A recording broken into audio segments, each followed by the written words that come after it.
And now chapter 17, the descent of the river Ganges.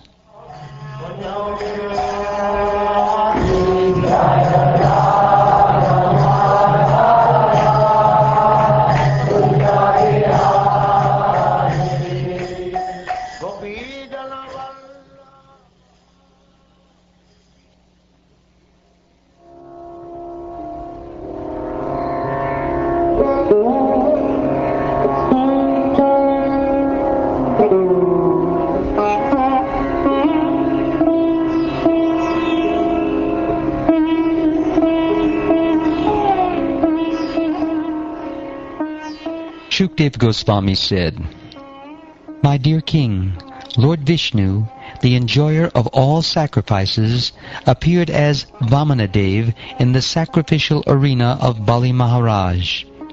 Then he extended his left foot to the end of the universe and pierced a hole in its covering with the nail of his big toe. Through the hole, the pure water of the causal ocean entered this universe as the Ganges River. Having washed the lotus feet of the Lord, which are covered with reddish powder, the water of the Ganges acquired a very beautiful pink color. Every living being can immediately purify his mind of material contamination by touching the transcendental water of the Ganges, yet its waters remain ever pure. Because the Ganges directly touches the lotus feet of the Lord before descending within this universe, she is known as Vishnu Padi. Later she received other names like Janavi and Bhagirati. After 1,000 millenniums, the water of the Ganges descended on Dhruvaloka, the topmost planet in this universe. Therefore all learned sages and scholars proclaim Dhruvaloka to be Vishnupad, or situated on Lord Vishnu's lotus feet. Dhruva Maharaj, the famous son of Maharaj Uttanapad, is known as the most exalted devotee of the Supreme Lord, because of his firm determination in executing devotional service. Knowing that the sacred Ganges water washes the lotus feet of Lord Vishnu, Dhruva Maharaj, situated on his own planet, to this very day accepts that water on his head with great devotion. Because he constantly thinks of Krishna very devoutly within the core of his heart, he is overcome with ecstatic anxiety. Tears flow from his half-open eyes, and eruptions appear on his entire body. The 7 great sages, Marichi, Vasishta, Atri, and so on, reside on planets beneath Dhruvaloka. Well aware of the influence of the water of the Ganges, to this day they keep Ganges water on the tufts of hair on their heads. They have concluded that this is the ultimate wealth, the perfection of all austerities, and the best means of prosecuting transcendental life. Having obtained uninterrupted devotional service to the Supreme Personality of Godhead, they neglect all other beneficial processes like religion, economic development, sense gratification, and even merging into the Supreme. Just as Jnanis think that merging into the existence of the Lord is the highest truth, these 7 exalted personalities accept devotional service as the perfection of life. After purifying the 7 planets near Dhruvaloka, or the pole star, the Ganges water is carried through the spaceways of the demigods in billions of celestial airplanes. Then it inundates the moon, or Chandraloka, and finally reaches Lord Brahma's abode atop Mount Meru.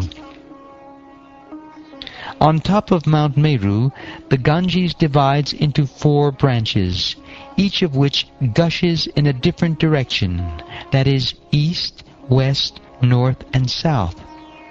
These branches, known by the names Sita, Alakananda, Chakshu, and Bhadra, flow down to the ocean. The branch of the Ganges, known as the Sita, flows through Brahmapuri atop Mount Meru, and from there it runs down to the nearby peaks of the Kesarachala mountains, which stand almost as high as Mount Meru itself. These mountains are like a bunch of filaments around Mount Meru. From the Kesarachala mountains, the Ganges falls to the peak of Gandhamadana mountain, and then flows into the land of Bhadrashva Varsha. Finally, it reaches the ocean of salt water in the west. The branch of the Ganges, known as Chakshu, falls onto the summit of Malyavan mountain, and from there cascades onto the land of Ketumala Varsha. The Ganges flows incessantly through Ketumala Varsha, and in this way also reaches the ocean of salt water in the west. The branch of the Ganges, known as Bhadra, flows from the northern side of Mount Meru.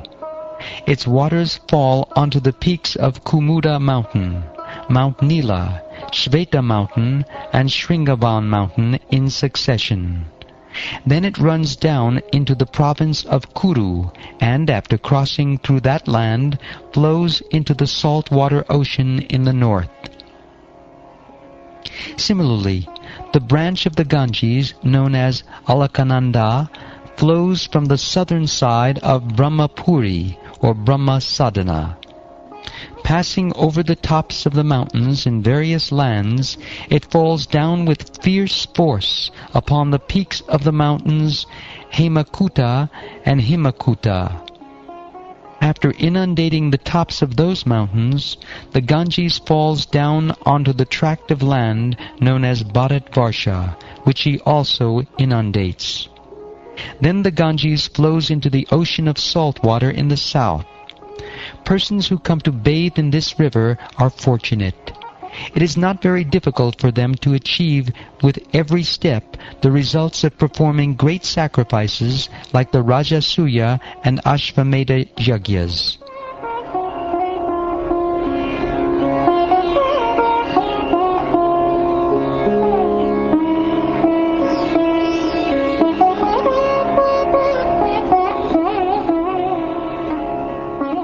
Many other rivers, both big and small, flow from the top of Mount Meru. These rivers are like daughters of the mountain, and they flow to the various tracts of land in hundreds of branches. Among the 9 Varshas, the tract of land known as Bharatvarsha is understood to be the field of fruitive activities. Learned scholars and saintly persons declare the other 8 Varshas to be meant for very highly elevated pious persons.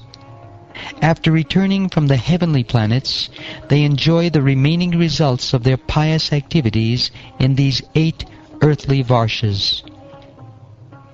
In these 8 Varshas, or tracts of land, human beings live 10,000 years according to earthly calculations. All the inhabitants are almost like demigods. They have the bodily strength of 10,000 elephants. Indeed, their bodies are as sturdy as thunderbolts. The youthful duration of their lives is very pleasing, and both men and women enjoy sexual union with great pleasure for a long time. After years of sensual pleasure, when a balance of 1 year of life remains, the wife conceives a child. Thus, the standard of pleasure for the residents of these heavenly regions is exactly like that of the human beings who lived during Treta Yuga. In each of those tracts of land, there are many gardens filled with flowers and fruits according to the season, and there are beautifully decorated hermitages as well. Between the great mountains demarcating the borders of those lands lie enormous lakes of clear water filled with newly grown lotus flowers. Aquatic birds such as swans, ducks, water chickens, and cranes become greatly excited by the fragrance of lotus flowers, and the charming sound of bumblebees fills the air. The inhabitants of those lands are important leaders among the demigods. Always attended by their respective servants, they enjoy life in gardens alongside the lakes. In this pleasing situation, the wives of the demigods smile playfully at their husbands, and look upon them with lusty desires. All the demigods and their wives are constantly supplied with sandalwood pulp and flower garlands by their servants. In this way, all the residents of the 8 heavenly varsas enjoy, attracted by the activities of the opposite sex. To show mercy to his devotees in each of these 9 tracts of land, the Supreme Personality of Godhead, known as Narayan, expands himself in his quadruple principles of Vasudeva, Sankarshan, Pradyumna, and Aniruddha. In this way, he remains near his devotees to accept their service. In the tract of land known as Ilarvata Varsha, the only male person is Lord Shiva, the most powerful demigod.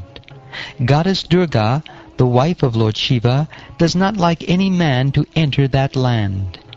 If any foolish man dares to do so, she immediately turns him into a woman. I shall explain this later in the 9th canto of the Srimad-Bhagavatam. In Ilarvata Varsha, Lord Shiva is always encircled by 10 billion maidservants of Goddess Durga who minister to him. The quadruple expansion of the Supreme Lord is composed of Vasudeva, Pradyumna, Aniruddha, and Sankarshan. Sankarshan, the 4th expansion, is certainly transcendental, but because his activities of destruction in the material world are in the mode of ignorance, he is known as Tamasi, the Lord's form in the mode of ignorance. Lord Shiva knows that Sankarshan is the original cause of his own existence, and thus he always meditates upon him in trance by chanting the following mantra. The most powerful Lord Shiva says, O Supreme Personality of Godhead, I offer my respectful obeisances unto you in your expansion as Lord Sankarshan. You are the reservoir of all transcendental qualities. Although you are unlimited, you remain unmanifest to the non-devotees. O my Lord, you are the only worshipable person, for you are the Supreme Personality of Godhead, the reservoir of all opulences. Your secure lotus feet are the only source of protection for all your devotees, whom you satisfy by manifesting yourself in various forms. O my Lord, you deliver your devotees from the clutches of material existence. Non-devotees, however, remain entangled in material existence by your will. Kindly accept me as your eternal servant. We cannot control the force of our anger.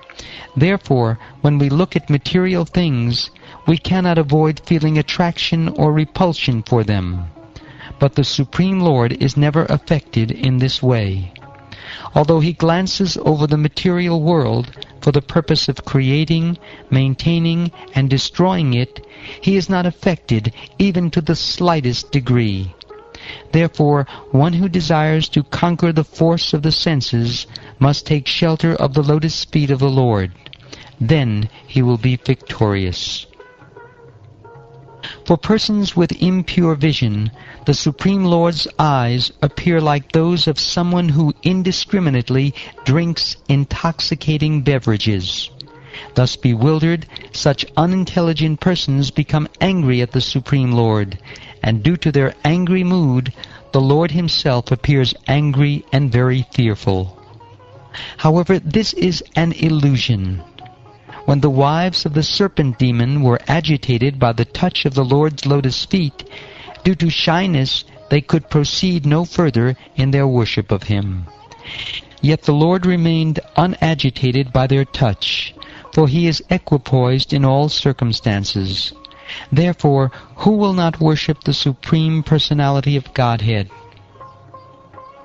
Lord Shiva continued, all the great sages accept the Lord as the source of creation, maintenance, and destruction, although he actually has nothing to do with these activities. Therefore, the Lord is called unlimited.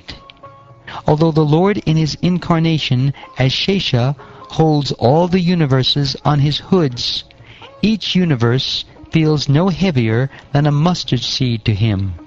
Therefore, what person desiring perfection will not worship the Lord? From that Supreme Personality of Godhead appears Lord Brahma, whose body is made from the total material energy, the reservoir of intelligence predominated by the passionate mode of material nature. From Lord Brahma, I myself am born as a representation of false ego known as Rudra. By my own power, I create all the other demigods, the 5 elements, and the senses. Therefore, I worship the Supreme Personality of Godhead, who is greater than any of us, and under whose control are situated all the demigods, material elements, and senses, and even Lord Brahma and I myself, like birds bound by a rope. Only by the Lord's grace can we create, maintain, and annihilate the material world. Therefore I offer my respectful obeisances unto the Supreme Being. The illusory energy of the Supreme Personality of Godhead binds all of us conditioned souls to this material world. Therefore, without being favored by him, persons like us cannot understand how to get out of that illusory energy. Let me offer my respectful obeisances unto the Lord, who is the cause of creation and annihilation.